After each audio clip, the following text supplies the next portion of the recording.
Hello विद्यार्थियों, मैं सुमित मंगल उड़ान आईएएस एकेडमी भोपाल से।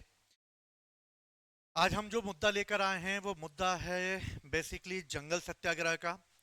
जिस तरीके से जल, जंगल और जमीन आदिवासियों और वहां पर रहने वाले पशु पक्षियों, जीव जंतुओं के लिए उनका आवास स्थान रहा है और समय समय पर उनके ये अधिकार छीने गए हैं, जो कि आधुनिकीकरण के रूप में जो है उनके इन्हीं अधिकारों को छीन लिया गया। दूसरी तरफ अगर हम देखें तो जिस तरफ मानव जाति के लिए रोटी, कपड़ा और मकान महत्वपूर्ण होता है, उसी प्रकार से इनके लिए जल, जंगल और जमीन उपयोगी होते हैं। वर्तमान में एक मुद्दा उभर कर आया है जो कि हैदराबाद यूनिवर्सिटी के द्वारा कांचा गाजी बोबली जंगल जो हैं वो काटे जा रहे हैं, जिसमें रहने वाले कई ऐसे जीव जंतु जो उनका आवास स्थान रहा है, जैसे पशु पक्षी, मोरों का, उन्हें उनके ही स्थान से बेघर कर दिया गया है। आखिर ऐसा क्या है ये मुद्दा और इस मुद्दे में क्या क्या तथ्य हैं, तो इस पर आज हम लोग डिस्कस करेंगे।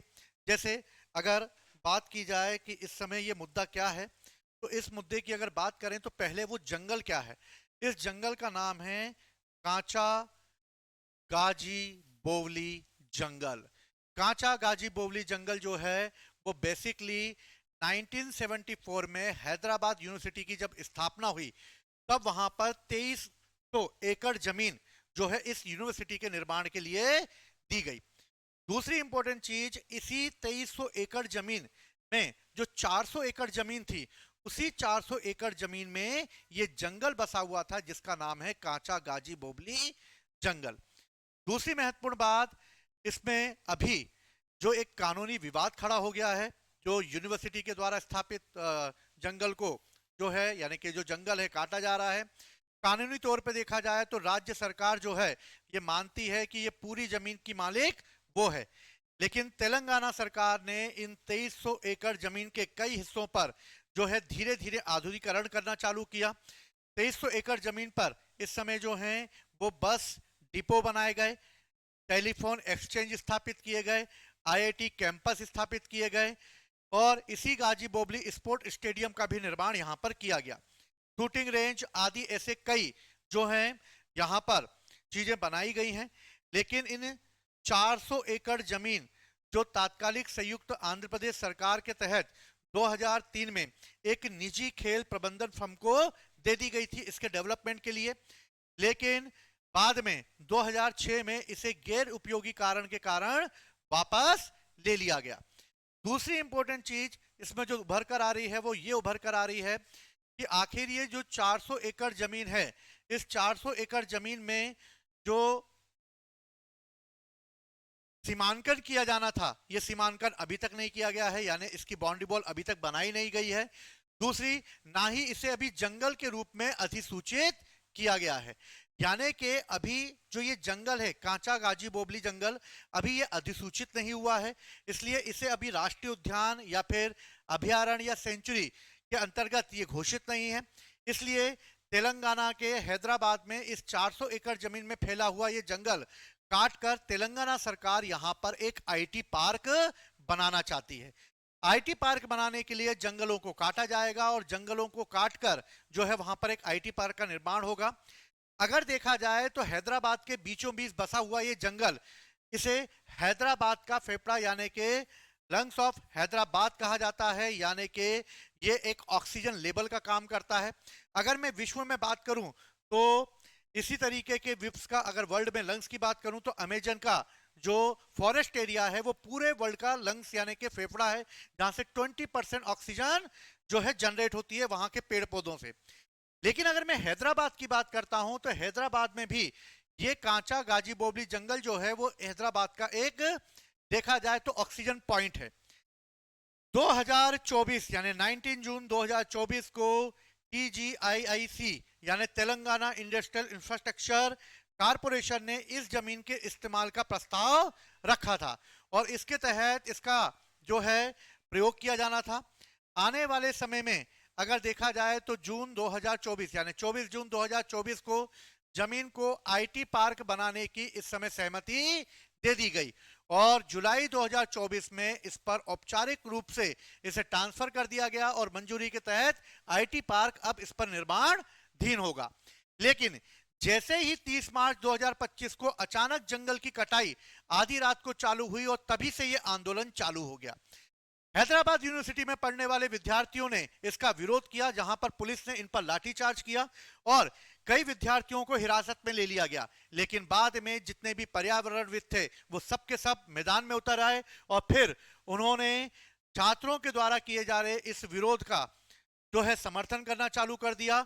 और पुलिस की झड़प के बाद भी जो है यहां पर डीम फॉरेस्ट श्रेणी में जो है कांचा जंगल को शामिल किया गया।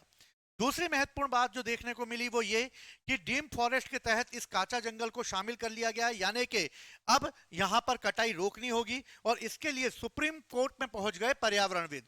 इसलिए सुप्रीम कोर्ट ने इस पर जो है रोक लगा दी है अब इस जंगल की कटाई। लेकिन आधी रात को हुई इस जंगल की कटाई में 25% जंगल काट दिया गया, यानी कि एक बहुत बड़ा हिस्सा रातों रात काट दिया गया, जिसने कई जीव जंतुओं का, पशु पक्षियों का घर जो है उजड़ गया। और जब ये तस्वीर सोशल मीडिया पर डली तो लोगों ने इसका विरोध जोर शोर से चालू किया। तेलंगाना सरकार ये कहती है कि जमीन को लेकर हो रहा है ये बवाल जो है वो बवाल बेबुनियाद है, क्योंकि इस जमीन का मालिक जो है वो सरकार है और इस पर निर्माण करने का अधिकार भी सरकार के हाथ में है। लेकिन इसके विरोध में एक जनहित याचिका दायर की गई, जो कि एक रिटायर वैज्ञानिक कलापाला बाबू राव और पर्यावरण संगठन वाडा फाउंडेशन के द्वारा लगा दी गई। इन दोनों ने जब इसका विरोध किया और यूनिवर्सिटी में पढ़ने वाले छात्रों ने जब इसका विरोध किया तो सरकार को इसमें निर्णय लेना पड़ा और सुप्रीम कोर्ट में जब यह मामला गया तो इस पर तत्काल रोक लगा दी गई। ये दावा ये कहता है कि इसे डीम फॉरेस्ट की श्रेणी में रखा जाए, क्योंकि डीम फॉरेस्ट श्रेणी के तहत कानूनी संरक्षण उन्हें हासिल हो जाएगा और उसे वो काट नहीं सकती। दूसरी तरफ पर्यावरणविदों ने कांचा गाजी बोबली वन को राष्ट्रीय उद्यान बनाने की भी मांग जोर शोर से उठाना चालू कर दिया है। यह इसलिए किया गया है क्योंकि अगर इस जंगल को राष्ट्रीय उद्यान घोषित कर दिया जाएगा तो इस जंगल की कटाई नहीं होगी और यहां पर जो 400 एकड़ जमीन है वो जंगल के लिए सुरक्षित कर दी जाएगी। वन्य जीव संरक्षण अधिनियम 1972 के तहत अनुसूची वन के तहत इसमें कई प्रकार की ऐसी संरक्षित प्रजातियां भी रहती हैं जिन्हें उनके घर से अलग नहीं किया जा सकता है। अगर हम आगे इस मुद्दे पर बात करें तो इसमें लगभग 233 पक्षियों की प्रजाति हैं जिनका घर उजड़ जाएगा। इसके अलावा जंगल में रहने वाली 8 ऐसे अनुसूचित जानवर हैं जिन पर खतरा मंडराने लगेगा। दूसरी तरफ केंद्र सरकार ने भी राज्य सरकार के इस मामले में रिपोर्ट मांग ली है और सर्वोच्च न्यायालय ने भी इस पर तत्काल रोक लगाते हुए अगली सुनवाई 16 अप्रैल की रखी है। यानी सरकार अब इस बात को जो है ध्यानपूर्वक ले रही है कि क्या इस कैंपस को बनाया जाना चाहिए, क्या आईटी पार्क बनना चाहिए, क्या जंगल की कटाई होनी चाहिए, क्या कांचा गाजी बोबली जो जंगल है उसको नष्ट कर कर हम अपने औद्योगिकरण को एक और जो है मंजिल प्रदान करेंगे। लेकिन यहां पर जो रातों रात जो घटना हुई उस घटना ने 25% जंगलों को काट डाला, यानी 100 एकड़ जमीन अब बेजान कर दी गई। और इसके तहत 100 एकड़ जमीन के तहत जो जंगल थे, जो पेड़ पौधे थे, जो पशु पक्षी जिनका निवास था वो नष्ट कर दिया गया। अगर इसी तरीके से हम देखें तो कांचा गाजी बोबली जंगल जो है जिसे सुप्रीम कोर्ट ने फिलहाल रोक लगा दी है, जो अभी सुप्रीम कोर्ट के फैसले के बाद क्या निर्णय आता है उस पर बात की जाएगी। लेकिन भारत में ऐसा नहीं है कि यह पहला मामला है। भारत में ऐसे कई मामले पहले भी देखे जा चुके हैं जब जंगलों की कटाई करने पर लोगों यानी स्थानीय लोगों ने इसका विरोध किया। जिस तरह कांचा गाजी बोबली जंगल को काटने में हैदराबाद यूनिवर्सिटी के छात्र खड़े हो गए, उसी प्रकार से ऐसे कई जंगल हैं जिनको काटने पर वहां के स्थानीय लोगों ने लगातार विरोध किया। अगर हम इन्हीं को देखें तो सबसे पहले हमें हसदेव जंगल सत्याग्रह देखने को मिलेगा जो छत्तीसगढ़ में है। यहां पर भी 1,70,000 हेक्टेयर भूमि पर जहां पर कोयले के भंडारों का जब पता चला तो केंद्र सरकार ने यहां पे माइनिंग की अनुमति दे दी और यहां पर रहने वाले लगभग 9 लाख पेड़ों को काटने की मुहिम चालू हो गई।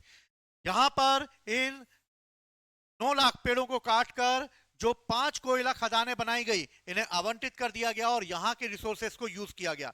लेकिन इस रिसोर्सेस को या इस खदानों से निकलने वाले लोहे से जो मतलब जो कोयला निकला वहां से 55 मिलियन टन कोयले का उत्पादन संभव हो पाया। लेकिन ये 55 मिलियन टन कोयले के उत्पादन के लिए हमें अपने 90 लाख पेड़ काटने पड़े।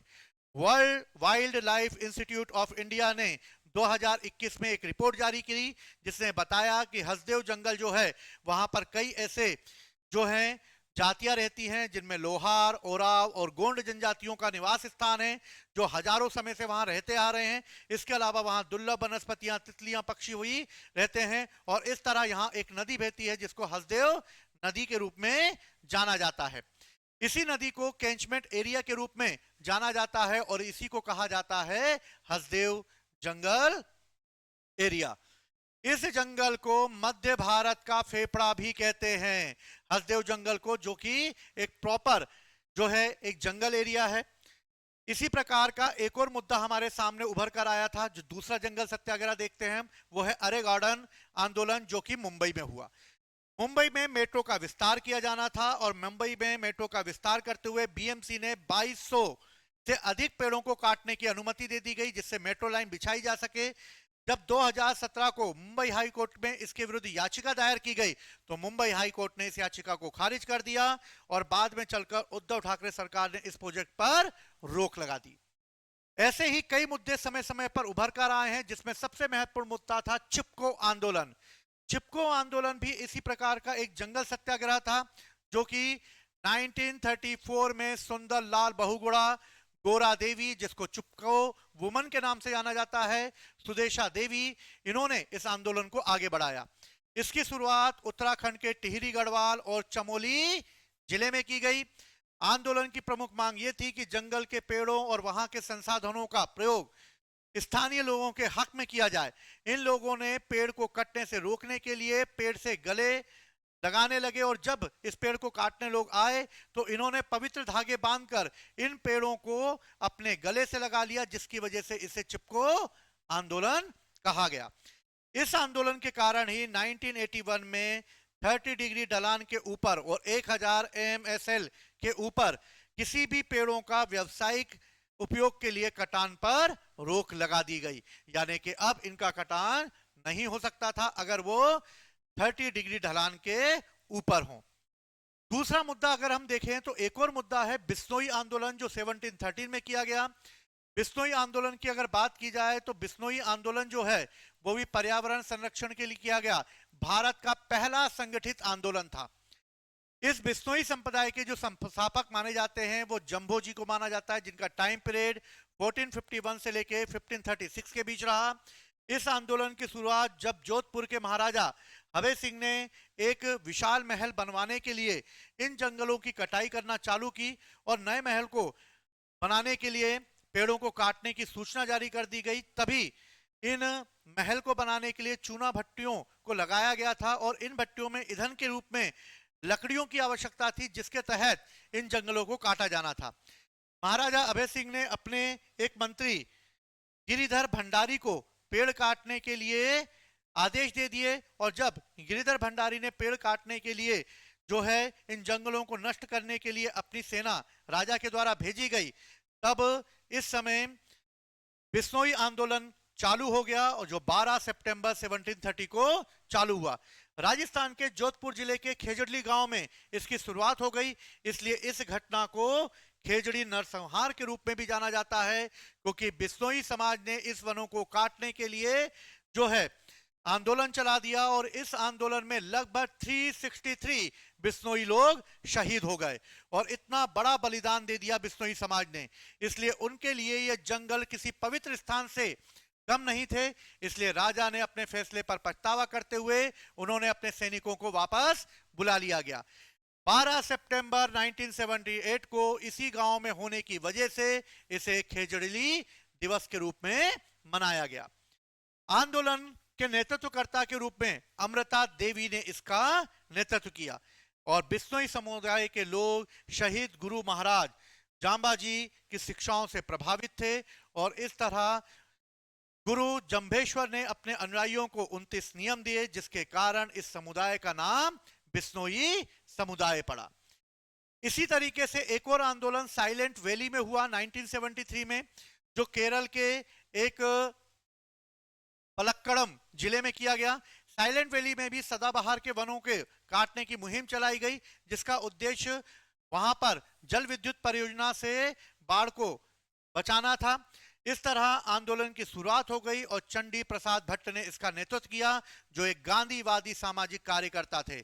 इसी आंदोलन से सुंदरलाल बहुगुणा भी जुड़ गए, जो कि एक समाजवादी गांधीवादी दर्शन के प्रणेता थे।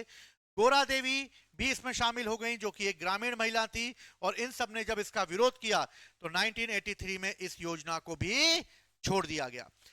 1985 में साइलेंट वैली को राष्ट्रीय उद्यान घोषित कर दिया और इस तरह इसके जंगलों को अब किसी भी तरीके से काटा नहीं जा सकता। दूसरा मुद्दे भी समय समय पर उभर कर आए, जैसे जंगल बचाओ आंदोलन जो 1918 में हुआ झारखंड की सिंह भूमि में, अपीको आंदोलन जो 1983 में हुआ, जो कर्नाटक के वेस्टर्न घाट में जंगलों को काटने के लिए किया गया, और इसका उद्देश्य वनों की अंधाधुंध कटाई और वाणिज्यिक शोषण से बचाना था। और इस अपीको आंदोलन के नेता जो रहे वो रहे पांडुरंग हेगड़े। आंदोलन ने पेड़ों को गले लगाया, जिससे ये अपीको आंदोलन कन्नड़ भाषा में जिसे कहा जाता है, इसका विरोध चालू हो गया। परिणामतः कई क्षेत्रों के वनों की कटाई को सफलतापूर्वक रोकने में हम सफल हो गए। उलूस, बेलासू और बालूसू, जंगल बचाओ, पेड़ लगाओ, संसाधनों का सही उपयोग करो। और इस तरह समय समय पर ये जंगल सत्याग्रह होते रहे हैं, और इस तरह इन जंगलों की कटाई को रोकने के लिए स्थानीय लोग आगे आते रहे हैं। इसलिए आज भी यही मुहिम चलाई जा रही है, और कांचा गाजी बोबली जंगल को भी रोकने के लिए हम सभी को एक साथ एक ही मंच पर खड़ा होना जरूरी है, जिससे पर्यावरण को होने वाले नुकसानों से रोका जा सके और इन पेड़ पौधों और पशु पक्षियों के आवास को नष्ट होने से रोका जाए। तो ऐसे ही और भी मुद्दे आपके सामने मैं लाता रहूंगा। मैं सुमित मंगल, जय हिंद, जय भारत।